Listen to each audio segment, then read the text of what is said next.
अस्सलाम वालेकुम students, I am your physics teacher Saqib इसहाक।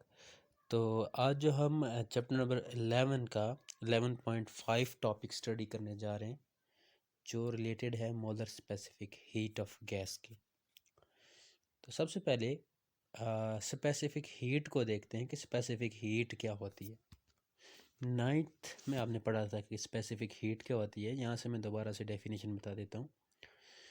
इसकी डेफिनेशन होती है कि the amount of heat energy required to raise the temperature of 1 kg of a substance through 1 Kelvin is called specific heat।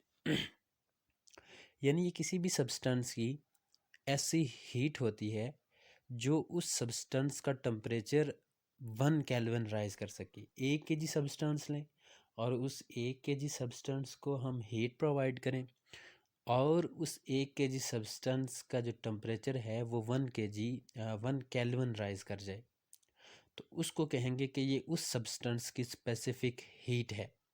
ठीक है, यानी हमारे पास एक सब्सटेंस है 1 kg, उसको हम हीट प्रोवाइड कर रहे हैं, तो उसका जो टेम्परेचर है वो 1 केल्विन जब राइज करेगा तो हम कहेंगे कि ये जो सब्सटेंस है उसकी ये स्पेसिफिक हीट इतनी है। ठीक है, इतनी हीट उसने ऑब्ज़र्व की, फिर उसका जो है 1 केल्विन टेम्परेचर राइज हुआ। ठीक है, तो इसलिए ये होती है स्पेसिफिक हीट। फिर आते हैं अब मोलर स्पेसिफिक हीट क्या होता है ये। तो मोलर स्पेसिफिक हीट के ये वही डेफिनेशन है, लेकिन इसमें से 1 मोल की बात होगी। तो heat required to raise the temperature of 1 mole of a gas by 1 kelvin, कि किसी गैस का टेम्परेचर 1 केल्विन इंक्रीज हो, लेकिन रिमेंबर दैट 1 मोल गैस होनी चाहिए। अब हम 1 kg और 1 मोल क्यों लेते हैं? चूँकि 1 kg गैस के अंदर मुख्तलिफ़ तरह के डिफरेंट यानी नंबर्स ऑफ मालिक्यूल्स होते हैं, तो इसलिए हमें अंदाज़ा लगाना मुश्किल होता है। इसलिए हम 1 मोल लेते हैं कि 1 मोल के अंदर हमें पता होता है एग्जैक्टली कितने मालिक्यूल्स हैं। ठीक है, तो जो 1 किलोग्राम लेंगे तो 1 किलोग्राम के अंदर डिफरेंट नंबर ऑफ़ मालिक्यूल्स होते हैं, मतलब मुख्तलिफ नंबर ऑफ़ मालिक्यूल्स होते हैं, ज़्यादा होंगे कम होंगे, किसी एक सब्सटेंस के मालिक्यूल ज़्यादा होंगे किसी के कम होंगे। लेकिन जब हम 1 मोल की बात करेंगे तो 1 मोल के अंदर हमें एग्जैक्टली पता होता है कि कितने नंबर ऑफ़ मालिक्यूल्स हैं यहाँ पे। इसलिए हम मोलर स्पेसिफिक हीट की बात करते हैं कि मोलर स्पेसिफिक हीट ऐसी हीट होती है जो अब हम किसी भी सब्सटेंस को प्रोवाइड करते हैं तो उस सब्सटेंस का जो टेम्परेचर है वो 1 केल्विन राइज कर जाता है, जिसको कहते हैं कि ये है molar specific heat. Okay, understand. तो ये होती है मोलर स्पेसिफिक हीट। अब चूँकि 1 kg जो राइज ऑफ टेम्परेचर है ये सॉलिड्स में और लिक्विड्स में उतना ज़्यादा नहीं होता। अगर 1 केल्विन टेम्परेचर हम इंक्रीज़ करते भी हैं तो उतना ज़्यादा इसमें फ़र्क नहीं पड़ता सॉलिड्स में और लिक्विड में, क्योंकि थोड़ा सा चेंज होता है। लेकिन हाँ, गैसेस को अगर 1 केल्विन का टेम्परेचर आप गैसेस में इंक्रीज़ करेंगे तो they suffer in variation between suffer in variation in pressure and volume. कि अगर हम गैसेस का 1 केल्विन का टेम्परेचर इंक्रीज़ करेंगे तो गैसेस की वॉल्यूम और प्रेशर में इंक्रीज़ होगा, चेंज आएगा with the rise in temperature. 1 kelvin का टेम्परेचर अगर हम इंक्रीज़ करेंगे तो गैसेस में ये हमें नज़र आता है कि उनके प्रेशर और वॉल्यूम में चेंजिंग आई है। लेकिन लिक्विड और गैसेस में 1 केल्विन के टेम्परेचर इंक्रीज़ करने से उनमें इतना चेंज नहीं आता प्रेशर और वॉल्यूम का, लेकिन गैसेस में आता है। इसलिए हम पढ़ेंगे कि molar specific heat of gas, कि गैसेस को हम चेक करेंगे कि उनकी मोलर स्पेसिफिक हीट कितनी है। ठीक है, तो ये हो गई मोलर स्पेसिफिक हीट। अब स्पेसिफिक हीट क्या है और उसके बाद हम गैसेस की ही मोलर स्पेसिफिक हीट क्यों पढ़ते हैं, इसकी भी रीज़न मैंने आपको दे दी। ठीक है, फिर स्पेसिफिक हीट होती क्या है इसकी, ये असल में होती है, इसका फार्मूला था heat divided by temperature into amount of substance. कि हीट जिस हम किसी अमाउंट ऑफ सब्सटेंस को जितनी हीट प्रोवाइड करेंगे और उसका टेम्परेचर जितना इंक्रीज़ होगा। ठीक है, इसको असल में स्पेसिफिक हीट कहते हैं, जिसको हमने डिफाइन किया। इसकी यूनिट क्या हो जाएगी, हीट की जूल, टेम्परेचर की केल्विन और अमाउंट ऑफ सब्सटेंस की मोल। अगर आप अमाउंट ऑफ सब्सटेंस, मैंने बताया कि मोल में क्यों लेते हैं, केजी में क्यों नहीं लेते। अगर केजी में ले रहे हैं किलोग्राम में तो आप इसका लिखेंगे जूल पर केजी पर केल्विन, लेकिन हम मोल्स में ले रहे हैं तो हम लेंगे C = जूल पर मोल पर केल्विन, ठीक है। ये इसकी हमारे पास यूनिट होगी। फिर आगे दो डेफिनेशंस हैं छोटी छोटी, कि molar specific heat at constant volume and molar specific heat at constant pressure. तो सेम यही डेफिनेशन है, लेकिन इसमें एंड पे एट कांस्टेंट वॉल्यूम आएगा। Heat required to raise the temperature of 1 mole of a gas by 1 kelvin, कि gas का हमने 1 मोल लिया है, उसका टेम्परेचर 1 केल्विन इंक्रीज कर रहे हैं, लेकिन remember that at constant volume के अंदर। तो ये कहेंगे कि molar specific heat of gas at constant volume, तो ये हो जाएगी हमारे पास Q V equals to N C V del T, ठीक है। ये हमारे पास होते हैं, ये फार्मूला 9th में आपने पढ़ा था, ठीक है। तो चूंकि आप कांस्टेंट वॉल्यूम के ऊपर हमने लास्ट लेक्चर में देखा, जब किसी भी चीज़ का वॉल्यूम कांस्टेंट हो गैस का, तो वो वर्क नहीं करती। चूँकि आप प्रेशर कुकर की एग्जांपल ले लें, वॉल्यूम इंक्रीज़ होता है तभी वो जो प्रेशर कुकर के ऊपर नॉब लगी होती है छोटी सी, तो वो ऊपर की तरफ जाती है, ठीक है। तो यहाँ पे अगर वर्क नहीं हो रहा, कांस्टेंट वॉल्यूम के ऊपर वर्क नहीं होता, तो वर्क नहीं हो रहा, तो हमारे पास जो फर्स्ट लॉ ऑफ थर्मोडायनेमिक्स है, that is equal to Q equals to del U plus del W. तो वर्क नहीं हो रहा तो डब्ल्यू ज़ीरो हो जाएगा, तो हमारे पास Q equals to del U simple आ जाएगा। और ये डेल यू किसके इक्वल होगा हमारे पास, चूँकि एट कॉन्स्टेंट वॉल्यूम के ऊपर है, तो हम लिखेंगे क्यू वी या del U equals to N C V del T, यानी क्यू वी इसके इक्वल है, तो डेल यू भी डेफिनेटली फिर इसके इक्वल होगा, Q V equals to del U equals to N C V del T. तो ये हमारे पास फर्स्ट ऑफ थर्मोडायनेमिक्स की in terms of constant volume specific heat of constant volume, ये हमारे पास इक्वेशन आ जाती है, Q V equals to del U equals to N C V del T, ठीक है। C V specific heat, delta is change in temperature, N is the number of moles. फिर इसी तरह specific heat at constant pressure, CP, उसको CV से represent करते हैं, eight constant pressure को सीवी से सीपी से रिप्रेजेंट करते हैं। तो कांस्टेंट प्रेशर के ऊपर वर्क डन होता है, याद रहे। तो इसकी डेफिनेशन वही होगी, heat required to raise the temperature of 1 mole of a gas by 1 kelvin at constant pressure. से कांस्टेंट प्रेशर के ऊपर किसी गैस का 1 मोल का टेम्परेचर हम इंक्रीज करें 1 केल्विन तक, तो उसको कहेंगे कि ये उस गैस की मोलर स्पेसिफिक हीट है एट कांस्टेंट प्रेशर।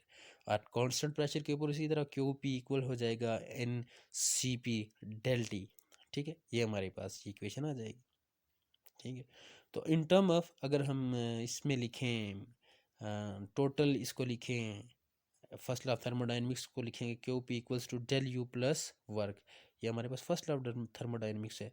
तो इस क्यू पी की जगह ये N C B del T आ जाएगा, और इस डेल यू की जगह देखें क्यू वी इक्वल्स टू क्या हमारे पास N C V del T, तो ये वाली वैल्यू यहाँ पे आ जाएगी। प्लस वर्क को इन टर्म ऑफ प्रेशर हमने लिखना है, तो वर्क को लिख सकते हैं W equals to P del V, ये लिख सकते हैं ना, हम ये लास्ट लेक्चर में देखा था। तो ये हम इसको इस तरह से लिख सकते हैं वर्क को, ठीक है। तो फिर ये सारी चीज़ें हैं, ये 3 डेफिनेशन हैं, molar specific heat at constant volume and eight constant pressure. ये चीज़ आपने याद कर लेनी है सही से, कि ये क्या है हमारे पास, ये वाली इक्वेशन और ये वाली इक्वेशन, ठीक है। ये 2 इक्वेशंस आपने सही से याद कर लेनी है। फिर एक इम्पॉर्टेंट लॉन्ग क्वेश्चन आता है, तकरीबन हर पेपर में ये रिवाइज होता है आपके पास ये लॉन्ग क्वेश्चन। और वो लॉन्ग क्वेश्चन क्या है, ये देखते हैं। वो लॉन्ग क्वेश्चन ये है कि prove that C P minus C V equals to R, यानी difference of molar specific heat at constant pressure and molar specific heat at constant volume is equals to R, ठीक है। तो ये हमने prove करना है, और ये एक लॉन्ग क्वेश्चन आता है पेपर में मोस्टली। तो इसको देखते हैं कि कैसे इसकी डेरिवेशन होगी। इसकी थ्योरी कुछ ऐसे है कि हम किसी 1 मोल ऑफ गैस को हीट कर रहे हैं eight constant pressure and constant volume के ऊपर। जब हम इसको कांस्टेंट 1 मोल ऑफ गैस को हीट करेंगे, ठीक है, ये लिखा भी हुआ है इसकी वाली, 1 मोल ऑफ गैस को हम हीट करेंगे। जब 1 मोल को हीट करेंगे तो n इक्वल्स टू 1 लेंगे, जैसे मैंने कहा था कि Q equal to N C V del T, where n is equal to moles. तो 1 मोल है तो n इक्वल्स टू 1 हो जाएगा, ठीक है। तो जब हम इसको एट कांस्टेंट वॉल्यूम के ऊपर हीट करेंगे, तो हमने कहा था कांस्टेंट वॉल्यूम के ऊपर वर्क नहीं होता है, तो Q V equals to del U equals to C V del T हो जाएगा, ठीक है। और जब हम इसको कांस्टेंट प्रेशर के ऊपर हीट करेंगे, तो प्रेशर के ऊपर वर्क को हम लिख सकते हैं पी डॉट डेल वी, जो मैंने अभी बताया कि वर्क को कैसे लिख सकते हैं, पी डॉट डेल वी। ठीक है, तो ये हम इस तरह इसको वर्क को इस तरह लिख सकते हैं। ये लास्ट टॉपिक में हमने देखा भी था कि इसको कैसे लिखते हैं वर्क को in terms of pressure and volume. W equals to P dot del V, work को हम ऐसे लिख सकते हैं। जब हम इसको कांस्टेंट प्रेशर के ऊपर हीट करेंगे तो फर्स्ट लॉ ऑफ थर्मोडायनेमिक्स क्या हो जाएगा हमारे पास? First law of thermodynamics students हमारे पास ये हो जाएगा कि जब हम इसको हीट करेंगे एट कांस्टेंट प्रेशर के ऊपर तो फर्स्ट लॉ ऑफ थर्मोडायनेमिक्स क्या हो जाएगा? तो फर्स्ट लॉ ऑफ थर्मोडायनेमिक्स ये हो जाएगा Q P equals to del U plus W at constant pressure के ऊपर। तो where Q P equals to constant pressure है तो हमने कहा था सी पी डेल टी, और डेल यू हमारे पास ये है सी वी डेल टी, ये लिख लिया, प्लस वर्क को हम पी डेल वी लिख सकते हैं। ठीक हो गया। फिर हमने ये तीन चीज़ें इस तरह लिख ली। अब आप देख रहे हैं कि हम एक फेमस इक्वेशन यूज़ करेंगे आइडियल गैस की, P V equals to n R T, where n equals to one हमने पहले ही लिया हुआ है, इसलिए एन नहीं लिख रहे, आर टी सिंपल लिख रहे। तो यहाँ पे जब हम इस गैस को हीट करेंगे तो इसके वॉल्यूम में थोड़ी सी चेंजिंग आएगी इसके टेम्परेचर राइज करने की वजह से। तो इसको हम लिख सकते हैं इस इक्वेशन को P equals to del V equals to R del T, ये हमने इसको इस तरह लिख लिया। ठीक है, अब इस पी डेल वी की जगह आप और डेल टी पुट करें तो ये क्या हो जाएगा? C P del T equals to C V del T plus R del T, ये हमने इसको यहाँ पे लिख लिया। ठीक है, फिर क्या करना है, यहाँ से देखें डेल टी कॉमन है, यहाँ से भी डेल टी, तो कॉमन लेके तो अंदर आ जाएगा C P minus C V, del T बाहर कॉमन आ गया, आर डेल टी, ये डेल टी कैंसिल हो जाता है और आपके पास आ जाता है C P minus C V equals to are.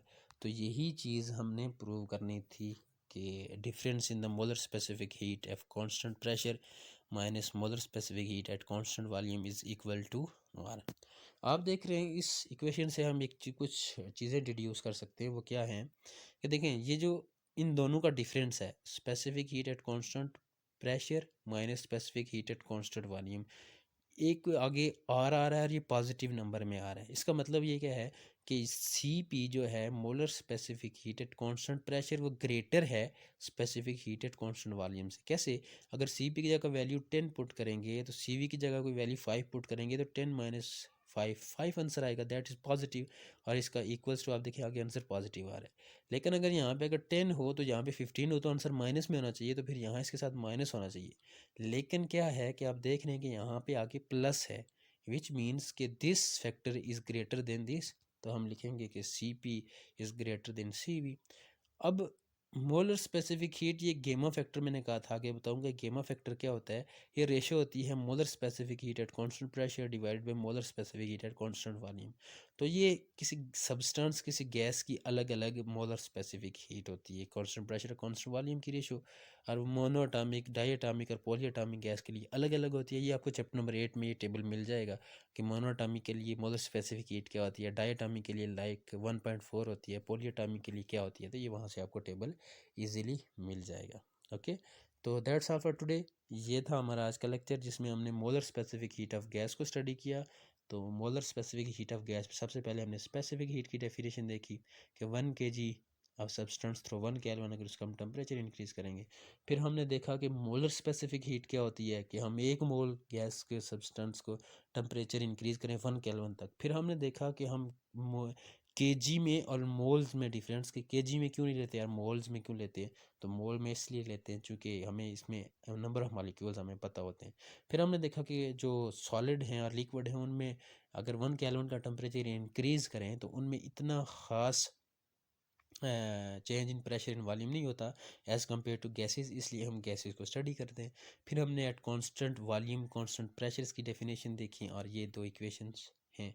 उसके बाद हमारे पास जो इम्पोर्टेंट लॉन्ग क्वेश्चन है that is prove that C P minus C V equals to R. तो ये लॉन्ग क्वेश्चन है इंपॉर्टेंट, जो हर पेपर में आया होता है, तो इसको आपने इस तरह डिराइव किया है।